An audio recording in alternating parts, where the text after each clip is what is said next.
Radio City Joke Studio. Welcome back. Radio city joke સ્ટુડિયોમાં આપનું સ્વાગત છે.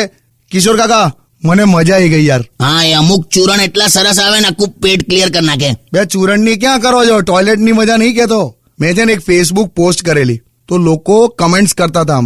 એમાં એક છોકરો ને છોકરી કમેન્ટ સેક્શનમાં એકબીજાનું સેટિંગ પાડતા હતા. પેલો છોકરો સેટિંગ કરતો હતો, એ લોકોનું સેટ થવાનું જ હતું ને, તો મેં પોસ્ટ જ ડિલીટ કરી નાખી. અને સેડિસ પ્લેઝર કહેવાય. બીજાની પથ્થર ફાડી નાખો ને તમે રાજી થઈ જાવ એમ. એવું નહીં યાર, આ તો આમ જ આમ મજા આવી ગઈ આમ બસ. પુરુષમાં એવું જોયેલા, મેં તો દિવાળીમાં હું જોયું. એનું બ્રેકઅપ થાય તો એટલું દુઃખી ના થઈ જાય જેટલો દુઃખી બોમ્બ હવાઈને ફૂસ થઈ જવાથી થઈ જતો હોય. બોમ્બ ના ફૂટ્યો યાર, બોમ્બ ના ફૂટ્યો. હવે ના ફૂટ્યો તો ના ફૂટ્યો લા, તારી ફટાકડી કોઈક ફોડી ગયું એનું ધ્યાન રાખ ને કાકા. અને આપડા તો ભાઈબંધો એવા જ હોય છેલા. એક જમાનામાં આપણે આપણો પ્રોબ્લેમ લઈને જઈએ ને ભાઈબંધ પાસે, તો એ સોલ્યુશન આપે પ્રોબ્લેમનો. અત્યારે તો ભાઈબંધને આપણો પ્રોબ્લેમ કહેતા હોય ને તો એની માને અધવચ્ચેથી હસવાનું ચાલુ કરી દે.